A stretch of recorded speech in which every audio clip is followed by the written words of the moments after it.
presence today, lifting up the arms of our president. We pray for your continued blessing and favor to rest upon him.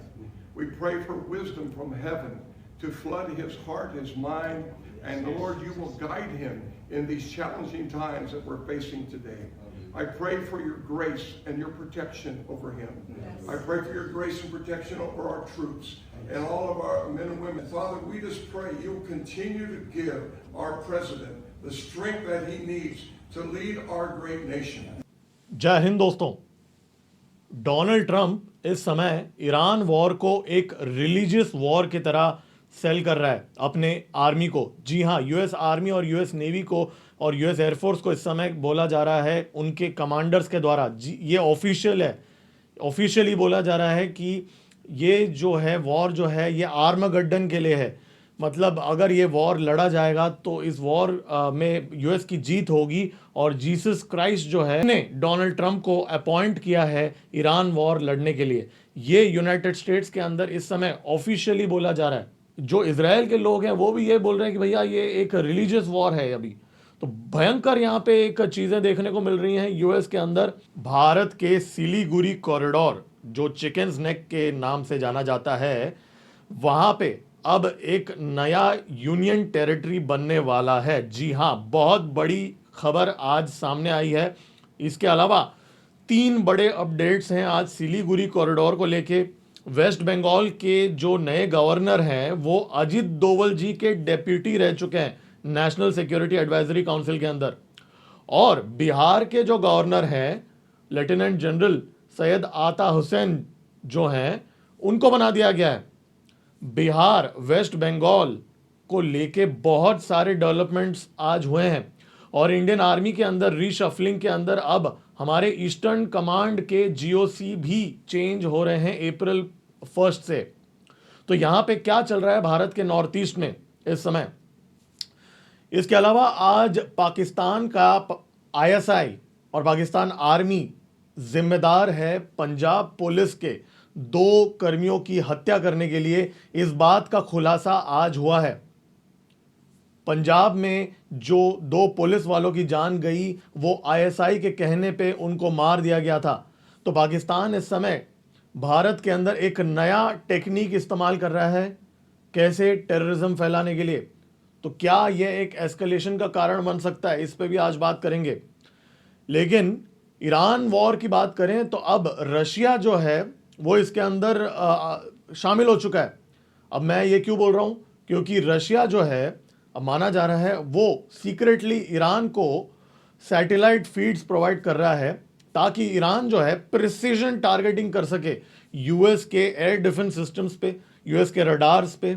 इसलिए पिछले 3 दिन के अंदर भयंकर damages हुए हैं यूएस के एयर डिफेंस सिस्टम्स पे और मिडिल ईस्ट के बाकी देशों के एयर डिफेंस सिस्टम्स पे, इस लेवल पे कि आज तो वो बोल रहे हैं कि भैया इंटरसेप्टर मिसाइल्स की शॉर्टेज चल रही है मिडिल ईस्ट के अंदर इस समय। और एयर डिफेंस मिसाइल्स की शॉर्टेज की बात करें तो जेलेंस्की को आज जलन हो रही है कि जो भी मिसाइल्स पिछले 6 दिन में इंटरसेप्शन के लिए मिडिल ईस्ट में फायर की गई हैं वो पिछले 4 साल में जेलेंस्की को प्रोवाइड नहीं किया उतने मिसाइल्स, ऐसा आज जेलेंस्की ने दावा किया है। तो वो भी वहां पे आज एक अपडेट है। और ईरान ने इजराइल के ऊपर आज हमला कर दिया हाइपरसोनिक मिसाइल्स के साथ, खुर्रमशेर, खैबर, फतेह, और माना जा रहा है कुछ हिट्स भी हुए हैं आज। यूएस के MQ-9 ड्रोन्स डाउन किए गए हैं आज। जी हां, पाकिस्तान के अंदर भयंकर पेट्रोल की क्राइसिस हो चुकी है और लाइनें लगना शुरू हो चुका है वहां पे। अब वहां पे एक सिविल अनरेस्ट शुरू हो सकता है, टुकड़े टुकड़े होने नजर आ रहे हैं इस समय पाकिस्तान के अंदर। और यूएस ने भारत को अलाउ कर दिया है एक वेवर। जी हाँ, यूएस ने बोला है कि भाई मैं भारत को, स्कॉट बेसेंट ने आज बोला है जी हम अलाउ कर रहे हैं भारत को 1 महीने के लिए रशिया से तेल खरीदने के लिए। ऐसी दिन आ गया अब।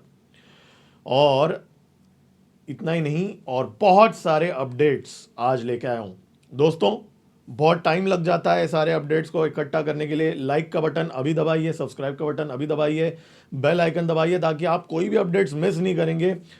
दोस्तों चलिए स्टार्ट करते हैं इस वीडियो को। मेरा नाम है गिरीश और आप देख रहे हैं जियोपॉलिटिक्स। चलिए स्टार्ट करते हैं।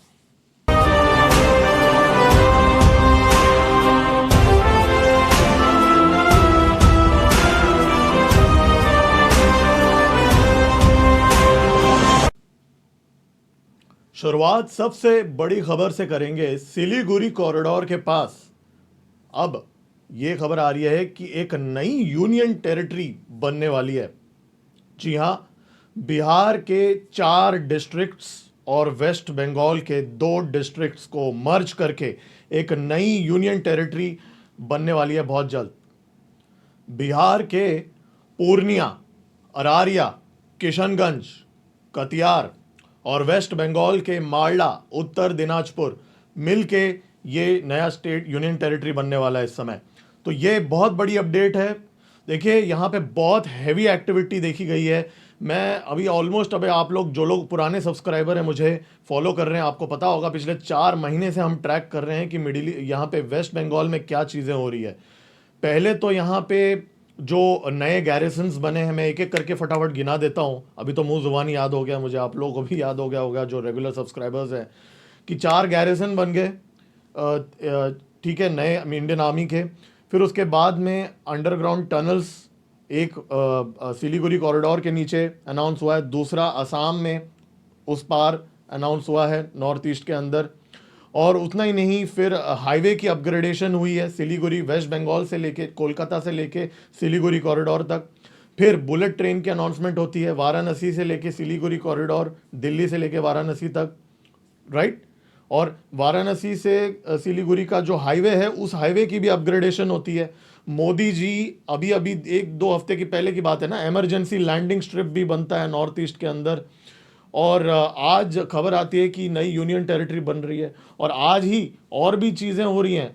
और हमारे वेटरन लेफ्टिनेंट जनरल सैयद आता हसनैन, जो यूट्यूब पे भी आते हैं काफ़ी सारे डिबेट्स और डिस्कशंस में, उनको गवर्नर बना दिया गया है इस समय बिहार का, एक और बॉर्डर स्टेट, राइट। और आज ही के दिन ये भी मालूम पड़ता है कि अजित डोवल जी के जो डेप्यूटी रह चुके हैं, जी हां, नेशनल सिक्योरिटी की टीम में, जो RN रवि जी, उनको तमिलनाडु से ट्रांसफर करके अब वेस्ट बंगाल का गवर्नर बना दिया गया है। देख रहे हो एक ही दिन क्या क्या चीजें हो रही हैं। अब RN रवि जी जो हैं, माने जाते हैं बहुत खास है, क्लोज है अजित डोवल जी से, और इंटेलिजेंस का काम भी वो कर चुके हैं। तो वेस्ट बंगाल में इस समय जो चीज़ें चल रही हैं, आप समझ लीजिए वहाँ पे इस समय उनको स्पेसिफिकली अपॉइंट करने का क्या रीज़न हो सकता है। बिहार के अंदर हमारे लेफ्टिनेंट जनरल सैयद हुसनैन को अपॉइंट करने का क्या रीज़न हो सकता है इंडियन आर्मी के, ताकि वहाँ पे इस समय पाकिस्तान कुछ प्लान कर रहा है इन्फिल्ट्रेशन बांग्लादेश के साथ मिलके उस रीजन के अंदर। हमने ऑलरेडी इस बात पे डिस्कस किया इस चैनल पे। तो उसको लेके, उसको काउंटर करने के लिए यहाँ पे ये कदम उठाया गया है इस समय। इतना ही नहीं, इंडियन आर्मी के अंदर भी रिशफलिंग हो रही है। ईस्टर्न कमांड को अब ईस्टर्न कमांड के GOC भी चेंज हो रहे हैं, वेस्टर्न कमांड के भी चेंज हो रहे हैं। ये सारे अप्रैल के महीने में होंगे। चलो, ये टैक्टिकल लेवल पे है, स्ट्रेटेजिक लेवल पे हमारे CDS और आर्मी चीफ भी इस साल चेंज होंगे, एयरफोर्स चीफ सारे रिशफल होंगे, वो अलग बात है। लेकिन ये सारी चीज़ें हो रही हैं। लेकिन नॉर्थ ईस्ट में डेफिनेटली यहाँ पे कुछ चीज़ें हो रही हैं। मतलब मैं आपको बार बार बोल रहा हूँ, अब आप देख लीजिए मोदी जी के कितने विजिट्स हो चुके हैं नॉर्थ ईस्ट को। आप अमित शाह जी के देख लीजिए, आजकल तो हम महीने में कम से कम 2-4 दिन, एक हफ्ता तो वो नॉर्थ ईस्ट नहीं बिता रहे हैं। असम का अभी वो ट्रिप करके आए हैं। तो बहुत हैवी एक्टिविटी देखने को मिल रहा है नॉर्थ ईस्ट के अंदर। लेकिन आज एक कंसर्निंग डेवलपमेंट भी यहाँ पे सामने आई है। पंजाब के अंदर, गुरदासपुर के अंदर 2 पुलिस कर्मियों को उनकी जान ले ली गई थी वहाँ पे।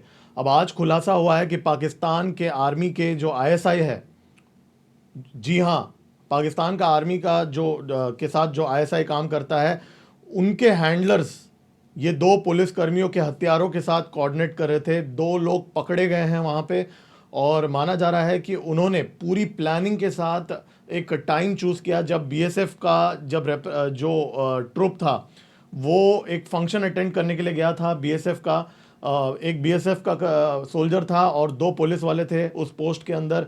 और जैसे ही वो गया, यहाँ पे ये 2 लोग वहाँ पे गए और उन्होंने फिर उन दोनों की जान ले ली, वहाँ पे गोली चला दिया ये 2 पुलिस कर्मियों पे। अब ये एक्चुअली देखा जाएगा तो एक टेररिस्ट प्लॉट ही है, क्योंकि यहाँ पे एकदम क्लियर है कि ISI इन्वॉल्व है। यहाँ पे ISI के हैंडलर्स के साथ कॉन्टैक्ट्स पाई गई हैं ये 2 किलर्स की। अब ये न्यूज़ मैं कहीं ऐसा बहुत बड़ा मेन स्ट्रीम मीडिया में अभी तक देख नहीं रहा हूँ, लेकिन बहुत बड़ी डेवलपमेंट है। 2 पुलिस कर्मियों को आईएसआई मार रहा है। देखिए, इस समय पाकिस्तान ये जानता है कि बड़े टेरर अटैक्स अगर वो करेगा तो भारत ऑपरेशन सिंदूर 2.0 कंटिन्यू करेगा। हालांकि हम अभी तक वेट कर रहे हैं दिल्ली ब्लास्ट का रिस्पांस का, लेकिन वो दे देंगे हम टाइम आने पे। लेकिन इस समय ये पाकिस्तान के आईएसआई के लिए बहुत ही लो कॉस्ट इनिशिएटिव है। मतलब आप एक पुलिस वाले को मार दो, 2 लोगों को मार दो, इक्का दुक्का यहाँ पे आप ऐसे मार दो, तो ये इस थ्रेशोल्ड में होगा कि भारत एक फुल फ्लेज्ड वॉर स्टार्ट नहीं करेगा, ऐसा उनको लगता है। इसलिए शायद पाकिस्तान का आईएसआई ऐसा हरकत कर रहा है। लेकिन ये केस की इन्वेस्टिगेशन अभी भी जारी है। यूएपीए एक्ट लग चुका है, इसका मतलब काफ़ी गंभीर आरोप है यहाँ पे। तो ये चीज़ आज हुई है। लेकिन सबसे शॉकिंग चीज़ ये भी हुई है, यूनाइटेड स्टेट्स, अब यूएस पे आते हैं, ईरान वॉर पे आते हैं। डोनाल्ड ट्रंप इसको एक रिलीजियस वॉर बना रहा है। अब वो क्यों बना रहा है, पहले आप ये क्लिप देख लीजिए। Lifting up the arms of our president. We pray for your continued blessing and favor to rest upon him. We pray for wisdom from heaven to flood his heart, his mind, and Lord, you will guide him in these challenging times that we're facing today. I pray for your grace and your protection over him. Yes. I pray for your grace and protection over our troops and all of our men and women serving in our armed forces. And Father, we just pray you'll continue to give our president the strength that he needs to lead our great nation as we come back to one nation. तो यहाँ पे United states में Donald Trump को एक मसीहा के तरह दिखाया जा रहा है क्रिश्चियनिटी का। जी हाँ, अब मैं देखिए, प्रेयर करना कोई ऐसे गलत बात नहीं है, हम भी करते हैं, मोदी जी भी करते हैं, ऐसी कोई प्रॉब्लम वाली बात नहीं है। लेकिन क्या हो रहा है यहाँ पे, इसको आप इससे जोड़ के देखिए। अब एक खबर आई है मेन स्ट्रीम मीडिया में आ चुकी है, कोई प्रोपागेंडा नहीं है, कि यूएस के जो कमांडर्स हैं वो, उनके जो ट्रुप्स हैं, उनको वो बोल रहे हैं कि जो ईरान का वॉर है वो एक बिब्लिकल मैंडेट है। मतलब बाइबल में लिखा हुआ है कि ये वॉर होने वाला है। और इनफैक्ट एक्चुअली ऐसा कुछ लिखा भी है। मैं कोई रिलीजियस एक्सपर्ट नहीं हूँ, तो मैं अभी बस आपको जो रिपोर्ट की गई है वो बता रहा हूँ। तो बाइबल में ऐसा लिखा हुआ है और जीसस का रिटर्न होने वाला है अब यहाँ पे। और जीसस ने डोनाल्ड ट्रंप को खुद अपॉइंट किया है। जी हाँ, ये देखिए, Donald Trump has been appointed by Jesus to light signal fire in Iran to cause Armageddon and mark his return to earth. तो अब डोनाल्ड ट्रंप को अपॉइंट किया गया है जीसस क्राइस्ट ने, ताकि आर्मागेड्डन लेके आए। देखिए, बाइबल के एक किताब में ऐसा लिखा है कि आर्मागेड्डन आएगा, एक फाइनल बैटल होगा, और उस फाइनल बैटल के अंदर जो है जो ईविल है उसको गुड डिस्ट्रॉय करेगा, और डोनाल्ड ट्रंप वो करने वाला है। अब आप इसको उस वीडियो से जोड़ के देखिए कि वो कैसे प्रेयर कर रहे हैं और ये कर रहे हैं। तो कहीं ना कहीं डोनाल्ड ट्रंप अपने आर्मी के अंदर और नेवी के अंदर एक जज्बा और जोश पैदा करने के लिए इसको एक रिलीजियस वॉर पेंट कर रहे हैं। देखिए, यूएस के अंदर जो इवेंजेलिकल जो ऑर्गेनाइजेशंस हैं वो अक्सर ये एंड टाइम्स की बातें करते हैं, अक्सर वो आर्मागेड्डन की बातें करते हैं। तो उनको अब वैलिडेट किया जा रहा है। अब ये इस टाइम पे क्यों हो रहा है? अब बहुत लोग ये बोल रहे हैं इस समय कि ये डोनाल्ड ट्रंप इसलिए कर रहा है क्योंकि मिड टर्म्स पोल्स आने वाले हैं जून के महीने में, और जून के महीने में जो कंजर्वेटिव वोटर्स हैं, मागा वोटर्स हैं, उनको ये बाइबल का वास्ता दे के वोट्स लेने का यहाँ पे डोनाल्ड ट्रंप कोशिश कर रहा है। अभी पॉलिटिशियन तो चाहे कोई भी देश हो, सब एक जैसे ही होते हैं। तो यहाँ पे ये चीज़ यूनाइटेड स्टेट्स के अंदर अब शुरू हो चुकी है, और इसमें इजराइल का भी एक तार है। अभी इवन बाइबल के अंदर ये भी लिखा हुआ है, वैसे ऐसा माना जाता है कि इजराइल के ऊपर हमला करेंगे एक ग्रुप ऑफ देश, और फिर मसीहा जो है वो निकलेगा और ईविल को मार डालेगा। वैसे हमारे भविष्य मल्लिका में भी ऐसी चीज़ें लिखी, हमारे कुछ सब्सक्राइबर अक्सर कमेंट करते हैं, किसी दिन उस पर बात करेंगे। लेकिन अभी फ़िलहाल ये एक चीज़ है, पैटर्न जियोपॉलिटिकल एंगल से अगर देखा जाए तो इसको एक लॉन्ग वॉर अगर होगा, अगर लोग मारे जाएंगे, तो डोनाल्ड ट्रंप यहाँ पे बेस सेट कर रहा है कि नहीं जी, आप तो शहीद हो गए हो। मतलब अपने एंगल से वो बोलेगा कि भैया आप तो जीसस के लिए शहीद हो गए हो। इसलिए ऐसा एक रिलीजियस एलिमेंट यहाँ पे आ रहा है इस वॉर के अंदर। और इस बात की बातें अब मिडिल ईस्ट में भी होने लगी हैं। मतलब अल जजीरा वगैरह में भी जैसे आप देख रहे हैं, वो भी ये कवर कर रहे हैं। ऐसा नहीं कि ये कोई मैं बोल रहा हूँ या कोई ये कर रहा है। तो मिडिल ईस्ट के अंदर इसकी अवेयरनेस आ चुकी है, इसलिए मिडिल ईस्ट से भी अभी खुल के लोग बातें करने लगे हैं कि डोनाल्ड ट्रंप को अभी क्रिटिसाइज करने लगे हैं मिडिल ईस्ट के अंदर। और कहीं ना कहीं ये जो फेथ वाला ना, ये भी बताता है कि कहीं ना कहीं जो ब्रवाडो है डोनाल्ड ट्रंप का, कहीं ना कहीं हिट हुआ है, क्योंकि उसका $1.1 बिलियन वाला रडार चला गया है, उसके एयर डिफेंस सिस्टम्स चले गए हैं बहुत सारे। और ईरान माना जा रहा है उसके पास अभी भी स्टॉक पाइल है। इनफैक्ट आज भी बहुत सारे हिट्स हुए, अभी बताऊंगा मैं थोड़ी देर बाद आपको। आज भी यूएई के ऊपर 9 बैलिस्टिक मिसाइल्स दागे गए हैं। जी हाँ, आज भी ड्रोन अटैक्स हुए हैं यूएई के ऊपर। 100 से ज़्यादा ड्रोन आज भी अटैक हुए हैं। जी हाँ, और मिडिल ईस्ट के अंदर, कतर के अंदर, ये सारे जगहों पे आज ड्रोन अटैक्स और मिसाइल अटैक्स हो रहे हैं। टेल अवीव के अंदर हाइपरसोनिक मिसाइल्स आज हिट भी हुए हैं माना जा रहा है। और सारी खबरें अभी सामने नहीं आ रही हैं, ये भी आज माना जा रहा है। और इन सब के बीच में डोनाल्ड ट्रंप बोल रहा है अनकंडीशनल सरेंडर ही मेरे को चाहिए और कुछ नहीं चाहिए।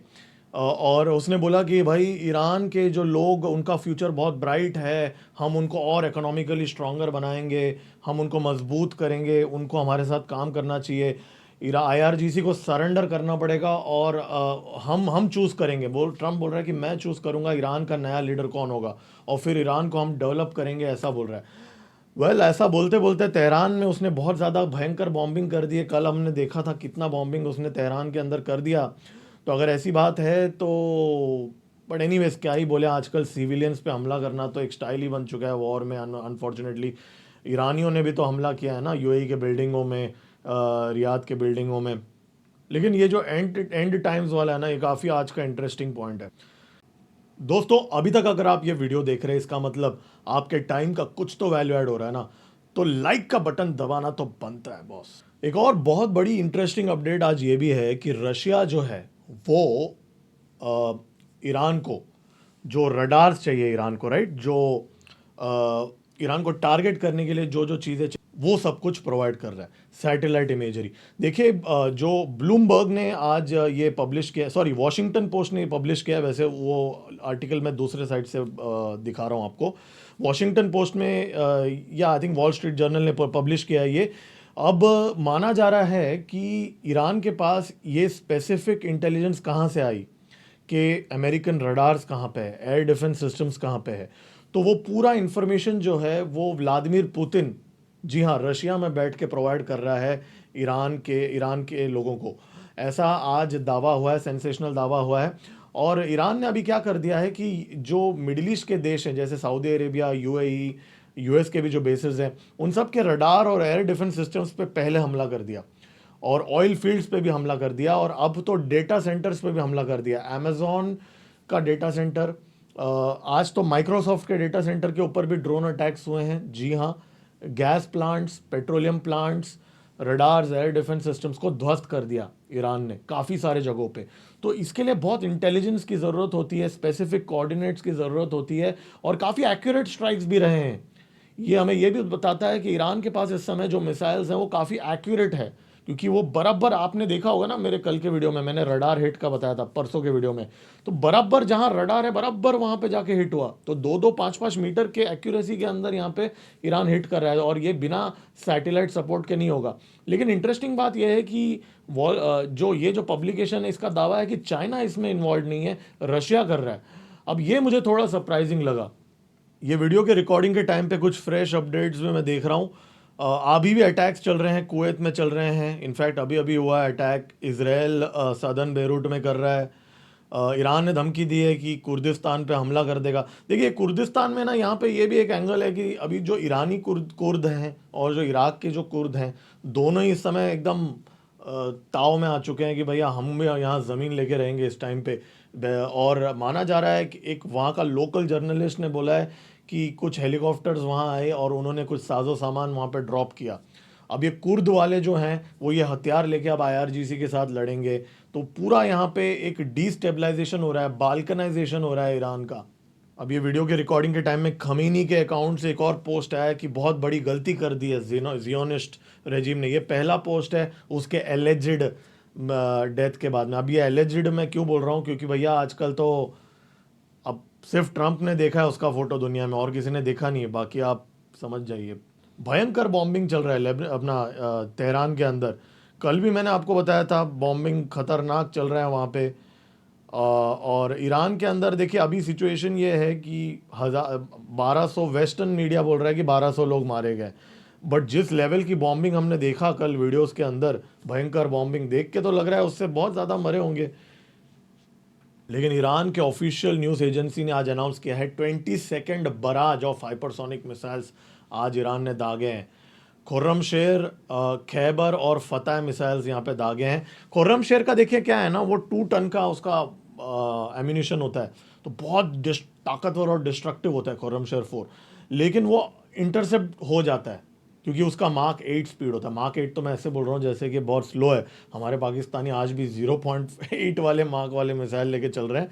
खैर, तो मार्क 8 है, और फतह जो है वो माना जाता है मार्क 15 की हाइपरसोनिक ग्लाइड व्हीकल। आप सोचिए, अब ईरान ने आज उनके ऑफिशियल स्टेटमेंट में ये बोला, अभी देखिए ये सारी चीज़ें थोड़ा प्रोपेगेंडा भी होता है, राइट, ऑफिशियल गवर्नमेंट तो यही करती है। तो ईरान का जो IRGC के ऑफिशियल ने फार्स न्यूज़ एजेंसी को आज बोला है, जी अभी तक हमने जो मिसाइल्स यूज़ किए हैं वो 2012, 2013 और 14 के मेक किए हैं। पुराना स्टॉक तो हम क्लियर कर रहे हैं अभी, अभी नए और चकाचक मिसाइल्स तो आने बाकी हैं, ऐसा ईरानियों का दावा है। अब ये प्रोपेगेंडा भी हो सकता है, वॉर के टाइम पे ऐसी बातें तो करते ही हैं लोग। ऐसा करके आज उसने वीडियो भी रिलीज़ किया। चलिए थोड़ा वीडियो देख लेते हैं, मिसाइल विसाइल देख लेते हैं, आप लोगों को भी थोड़ा।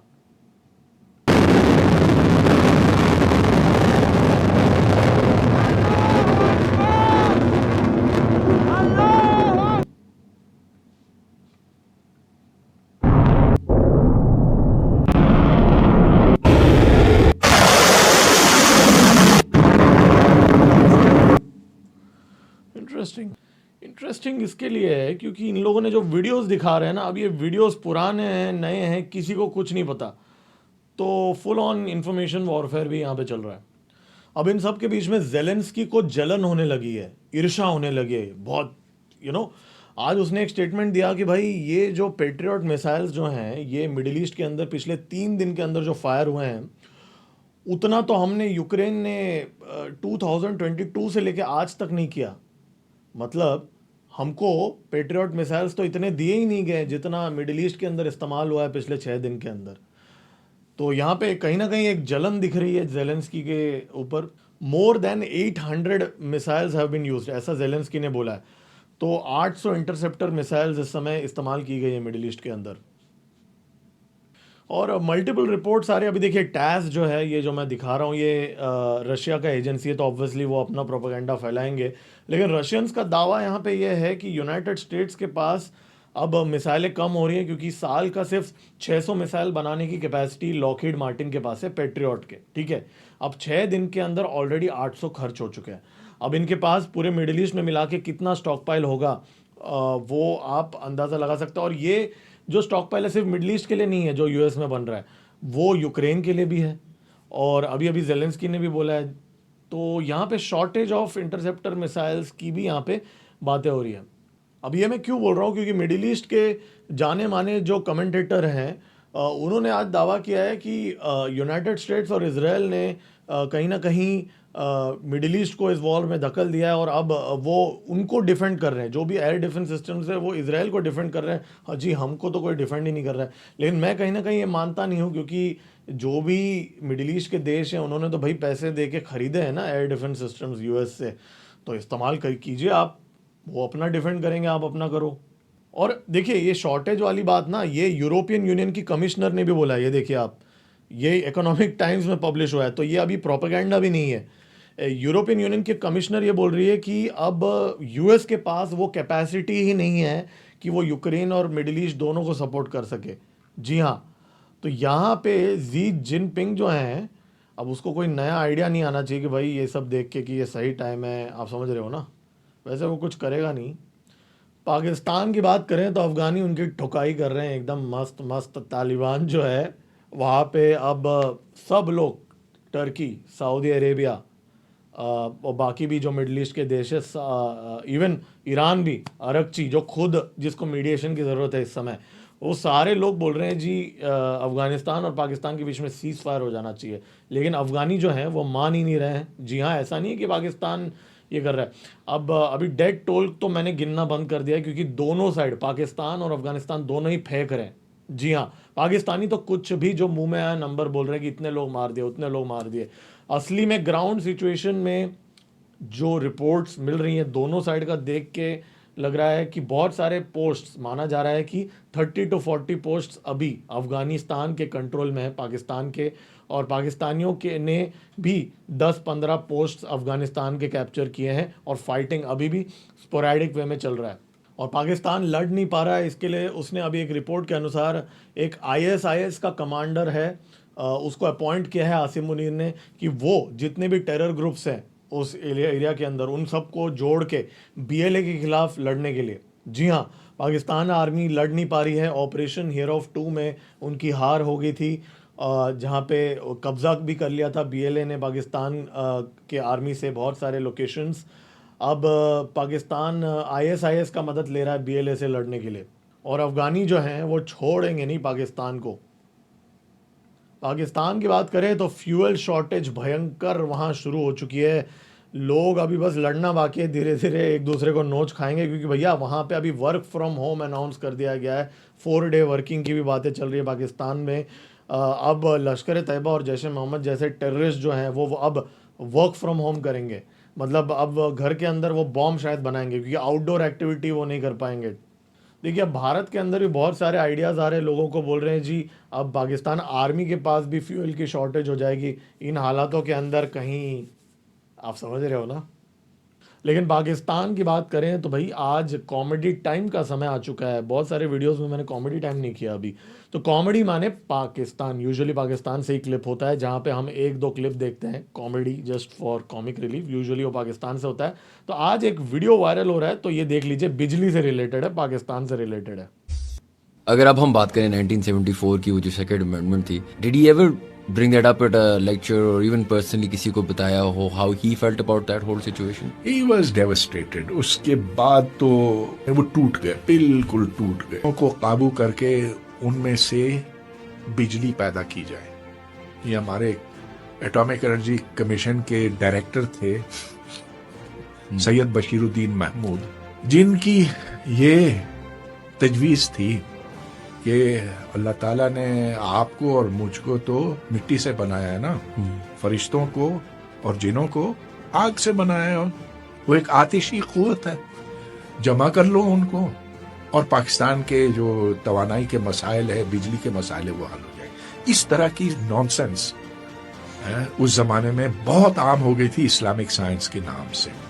सो पाकिस्तान का सबसे बड़ा न्यूक्लियर साइंटिस्ट जिनको काबू में करके उससे बिजली निकालने की बातें कर रहा था, तो शायद ये परफेक्ट टाइम है पाकिस्तानियों के लिए कि भाई जिन निकालो और बिजली बना लो, क्योंकि भैया बाकी जो पावर जो है, ऑयल जो है वो तो नहीं मिलेगा, गैस जो है वो तो नहीं मिलेगा, कम से कम आप बिजली जनरेट कर लो, क्योंकि आप वैसे भी आपके यहाँ पे बिजली तो आती नहीं है, जनरेटर इस्तेमाल करते हो, उसके लिए डीजल चाहिए होता है, वो तो है नहीं, तो जिन से निकाल लो।